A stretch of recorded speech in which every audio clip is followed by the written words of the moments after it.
Panibagong insidente ng pagguho ng mga basura. Nangyari po ito sa isang landfill sa Rodriguez, Rizal. May 3 napaulat na nawawala. Impormasyong bineberipika ng mga otoridad. At mula sa Rodriguez, Rizal, nakatutok live si Atina Imperial. Atina.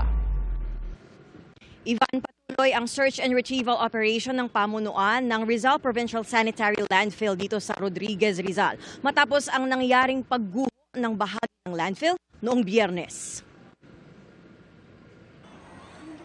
Grabe! Kawawa mga tao. Gumuho ang basura. Hindi namin alam kung may natabunan o wala. Kaguguho lang ng bahagi ng Rizal Provincial Sanitary Landfill ng kunan ang video na ito. Nagulat lang din ako, biglang may mga dami nasigaw eh. Ayan mga tao, nasa baba na. Sabi ng kumukuha ng video, nakikita nila mula sa kanilang pwesto na nag-aakyatan ang mga tao.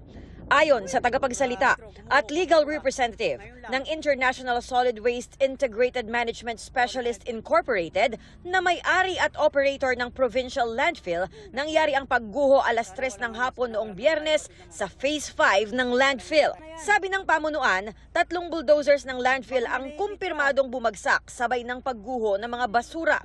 Nakuha na raw ang mga ito at ngayon kinukumpuni. Nagtamo ng minor injuries ang mga operator nito.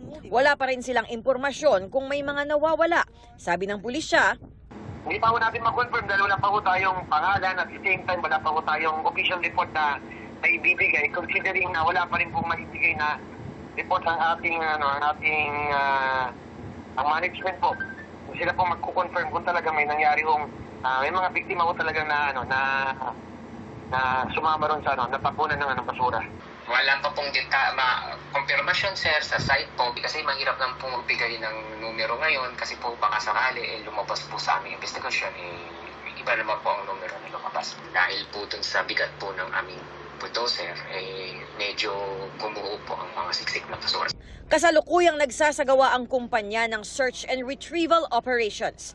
Ang Rizal PDRRMO, hinihintay muna ang opisyal na report mula sa LGU kaugnay ng insidente bago magbigay ng anumang pahayag. Ivan, update mula sa MDRRMC, mga mangangalakal yung mga sinasabing nawawala dito sa landfill. Patuloy naman ang pagpasok at paglabas ng mga truck ng basura, so patuloy ang operasyon nitong provincial landfill sa kabila ng pagguho noong Biyernes. Ivan? Maraming salamat, Atina Imperial.